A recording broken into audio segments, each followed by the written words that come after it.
안녕하세요. 절대값TV의 명품 PD 한PD입니다. 자, 오늘은 완벽한 은퇴 준비.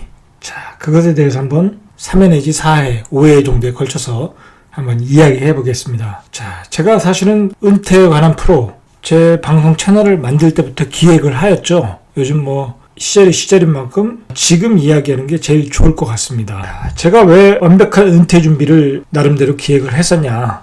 자, 그것은 우리가 절대값으로서의 삶을 살아야 된다라고 제가 채널에서 말씀을 드렸듯이, 우리가 나이가 들어서 은퇴를 하고 절대값에 살 을의 인생이 아니라 갑의 인생으로 살기 위해서 어떤 완벽한 은퇴 준비를 미리미리 해야 된다. 자, 그런 점에서 이제 한번 프로그램을 한번 제작을 해봤습니다. 자, 요즘에 그 시절이 참 어수선하지 않습니까? 자, 코로나 바이러스로 인해서 모든 경제활동이 중단되었죠. 그래서 자기의 의도와는 달리 지금 무급휴직으로 집에서 쉬시는 분들이 많지 않습니까? 항공사에 계신 분들, 여행사에 계신 분들, 백화점에 계신 분들, 많은 분들이 지금 쉬고 있다는 거죠. 저도 이제 그 IMF와 외환위기를 거치면서 그런 어려운 과정을 겪어왔죠. 자, 겪으면서 그때 생각한 게, 그때나 지금이나 이제 생각을 하는 게, 이렇게 아무리 어려운 시기가 와도 절대 안 잘리는 직업이 있죠. 공무원 또는 공공기관. 공무원이 낫죠, 공공기관보다. 공무원은 연금이 나오니까, 공무원 연금이 나오니까, 공공기관은 이제 연금은 없고, 대신 이제 직장 다닐 때 안 잘리는 철밥통이고. 자, 요즘도 제가 그것에 대해서 다시 한번 생각을 하게 됩니다. 요즘 만약에 이런 코로나 사태가 장기화되면 민간기업은 대규모 구조조정으로 갈 수밖에 없죠. 자, 그렇기 때문에 요즘도 제가 생각을 하는데, 역시 공무원과 공공기관이 최고구나. 자, 그렇게 생각을 합니다. 저는 그전에 많은 그 어려운 상황을 겪어왔기 때문에 그게 이번에도 뼈저리게 느껴지는 거죠. 물론 이제 지금은 저는 전혀 그러한 두려움은 없습니다. 왜냐하면 IMF와 외환위기를 거쳐오면서 나름대로 그 은퇴 준비를 확실하게 했지 않습니까? 저는 확실하게 했습니다. 나름대로. 그리고 이제 조금 있으면 좀 나이가 이제 은퇴할 나이이고, 그러니까 전 준비를 다 했기 때문에 별 걱정은 없습니다. 여러분들도 이제 그런 준비를 하셔야 된다는 겁니다. 은퇴라는 게 정년이 돼서 은퇴하는 경우가 있고, 내가 직장을 다니다가 이런 코로나 사태 때문에 구조조정 당해서 나올 수도 있고, 비자발적이죠. 자발적 은퇴가 있고 비자발적 은퇴가 있는 거죠. 자, 그런데 제일 무서운 게 뭐냐면 바로 이런 비자발적 은퇴죠. 어느 날 갑자기 잘린다는 거죠. 여러분 생각을 해보시기 바랍니다. 한 40대인데 내가 내 아들과 딸이 중고등학교를 다니고 있는데 갑자기 내가 실업자가 됐다. 상상만 해도 끔찍한 일이죠. 여러분 그거 남의 일이라고 절대로 생각을 하시면 안 됩니다. 지금은 이번 코로나 사태가 바로 그러한 위험성을 직접적으로 보여준 아주 특이한 경우라고 봅니다. 예전에는 금융위기, 외환위기, 그렇게 그런 거에 의해서 그래도 그나마 예상할 수 있는 부분에 의해서 위기가 왔는데, 이번과 같이 코로나 사태로 인해서 또 대규모의 또 실업이 나올 수도 있다라는 것을 한번 우리가 생각을 해보자는 거죠. 물론 이제 이 코로나 사태는 어떤 기간이 정해져 있는 거지만 이게 또 장기화되면 그럴 수 있다는 거죠. 그리고 요즘은 또 이상한 병들이 많이 나오지 않습니까? 대비를 철저히 하셔야 된다는 겁니다. 제 얘기는. 언제 어떻게 잘릴지 모른다. 그리고 나이가 들어서 나올 것에 대해서도 대비를 해야 된다. 그러한 자발적, 비자발적 상황에 대해서 우리는 대비를 해야 된다. 우리가 은퇴 준비를 언제부터 해야 되나? 자, 이것을 제가 일단 얘기해 보겠습니다. 제가 몸소 경험하고, 제가 직접 경험하고, 현재 진행 중인 이야기들을 가지고 한번 이야기를 해보겠습니다.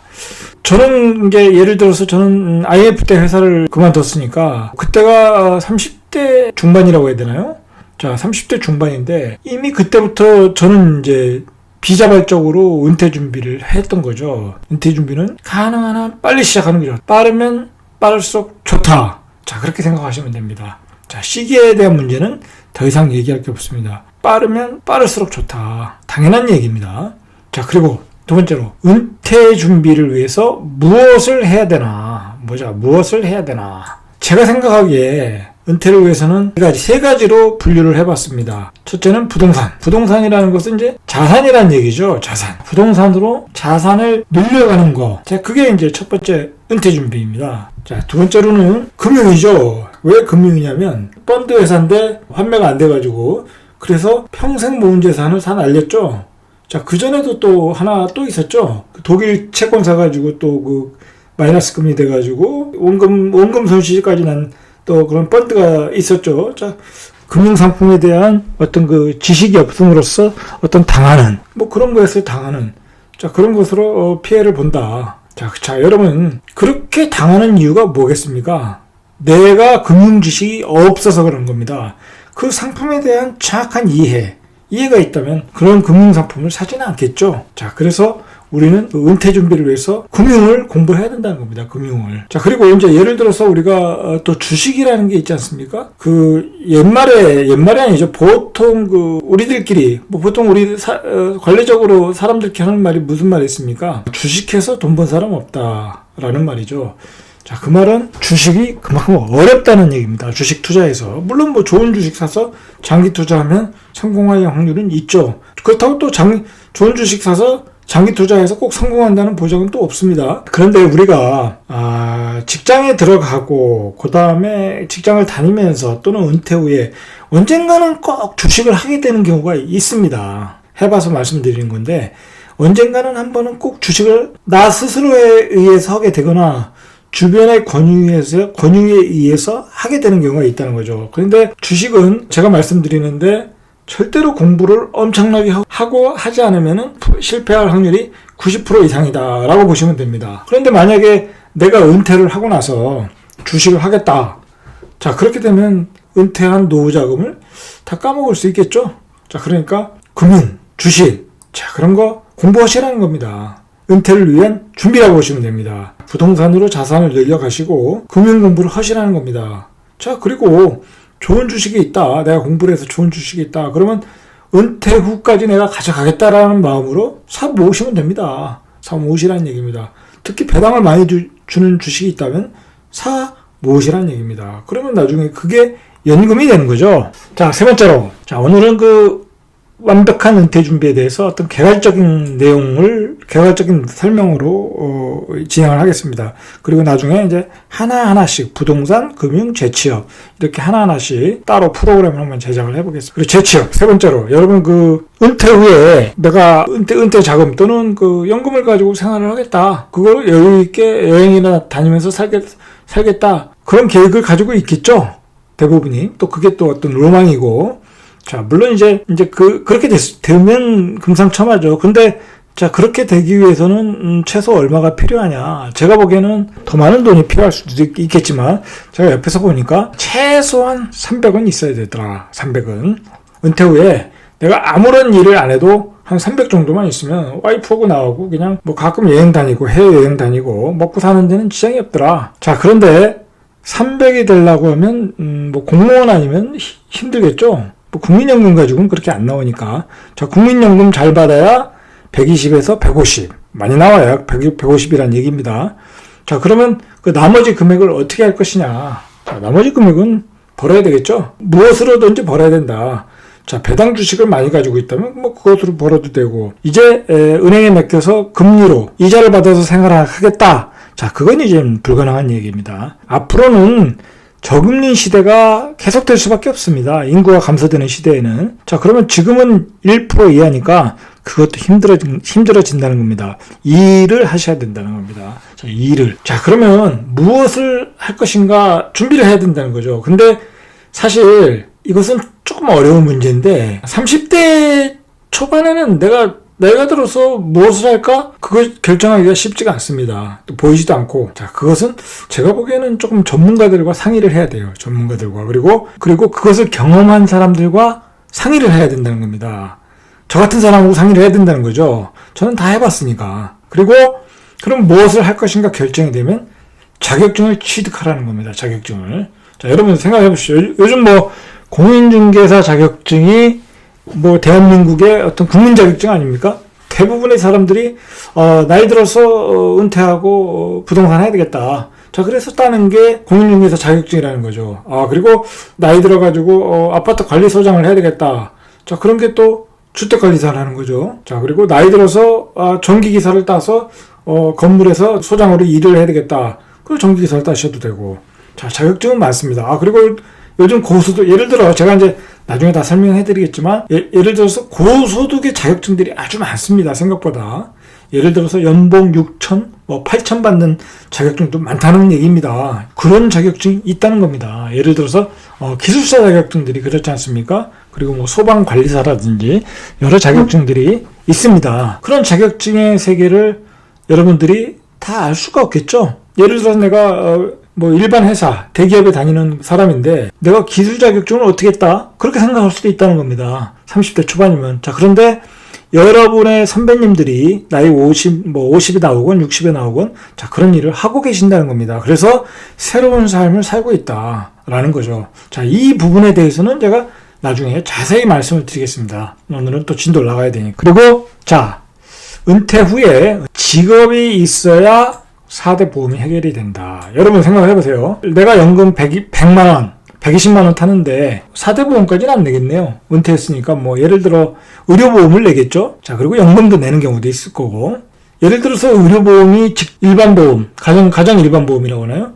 그 차이가 크지 않습니까? 보통 그냥 조그만 집 하나 가지고 있어도 20만 원 내야 됩니다. 20만 원. 자, 직장에서 낼 때는 적죠. 그리고 또 회사가 또 그 반은 내주니까. 내가 연금이 적다고 하면 은퇴 후에 직업이 있는 게 좋다는 거죠. 직업이 있으면 그 의료보험이 해결이 된다. 자, 그거 큰 겁니다. 그 다음에 마지막으로 자, 은퇴를 위해서 무엇을 준비해야 되나? 가능한 월세 소득을 가지고 있어야 된다. 확보해둬야 된다. 이거 참 매우 중요한 얘기입니다. 이거.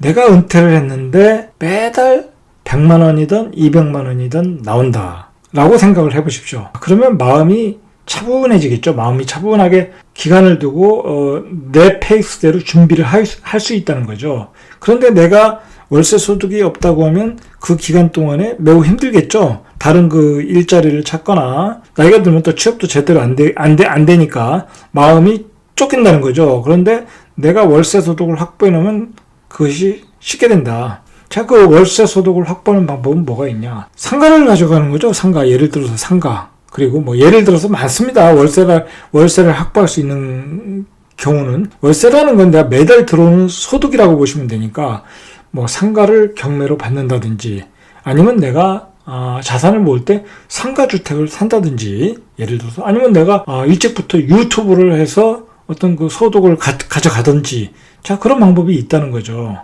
여러 방법이 있습니다. 이것도 제가 나중에 말씀드리겠습니다. 자, 완벽한 은퇴를 위한 준비. 완벽한 은퇴를 위한 준비, 어떤 마음가짐에 관해서 한번 제가 조금 얘기를 해드리겠습니다. 이거 아주 중요한 얘기인데, 저도 그런 실수를 했는데, 젊었을 때, 단기적으로 이루겠다는 욕망을 버리셔야 됩니다. 짧은 기간 안에 결과물을 얻겠다라는 욕심을 버려야 된다라는 거죠. 어차피 은퇴 준비는 내가 만약에 30에 시작했으면 30년 뒤에 일이라는 거죠.